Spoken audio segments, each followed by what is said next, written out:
ব্রাজিলের অ্যামাজনের এক ছোট্ট শহরে বসবাস করেন দায়ানে লেইতে, যিনি কখনোই যৌনকর্মী হতে চাননি। 17 বছর বয়সে স্বামী হারানোর পর তার কাছে একমাত্র পথ ছিল জীবনের ক্ষুদ্রতম জিনিসগুলো সংগ্রহ করে পরিবারকে বাঁচিয়ে রাখা।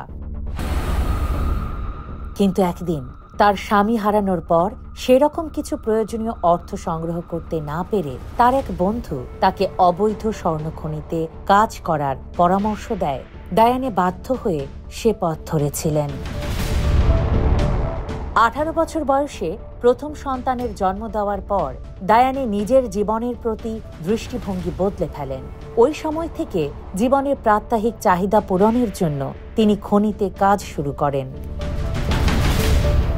কখনো রান্না, কখনো কাপড় ধোয়া, আবার কখনো বারকিপার, আর কখনো যৌনকর্মী হিসেবে কাজ করতে হতো।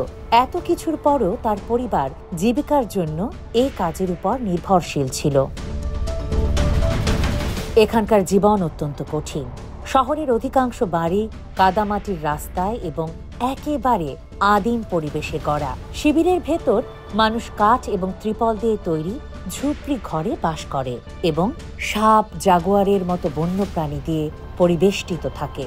খনি শ্রমিকরা জীবনের বিপদ মাথায় নিয়ে এখানে বাস করেন। তাদের মনের মধ্যে কখনোই শান্তি আসে না।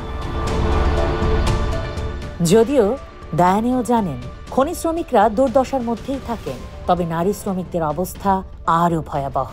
প্রায়ই খনিতে সহিংসতার ঘটনা ঘটে। দায়ানের কথায় এখানে অনেক নারীকেই শিকার হতে হয় সহিংসতার, এমনকি অনেককে হত্যা করা হয়। গত বছর 26 বছর বয়সী রায়েলে সান্তোস নামে এক তরুণী খনিতে তার জীবন শেষ করে, কারণ সে যৌন সম্পর্কের প্রস্তাব প্রত্যাখ্যান করেছিল। তারপরও সোনা ব্যবসায়ীদের কাছে অবৈধ খনি থেকে আসা সোনা রপ্তানি হয়, যা পরে গয়না, মোবাইল ফোন সহ অন্যান্য ইলেকট্রনিক পণ্য তৈরি করতে ব্যবহৃত হয়।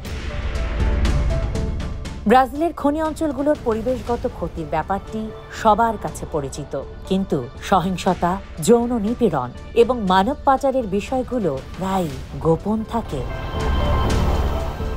তবে তার কথা হলো, আমি চেষ্টা চালিয়ে যাব যতক্ষণ পর্যন্ত পারি, কারণ আমি আশা করি একদিন আমার সন্তানরা বলবে, আমাদের মা অনেক পরিশ্রম করেছেন, তিনি আমাদের জন্য অনেক কিছু সহ্য করেছেন, কখনো হাল ছাড়েননি।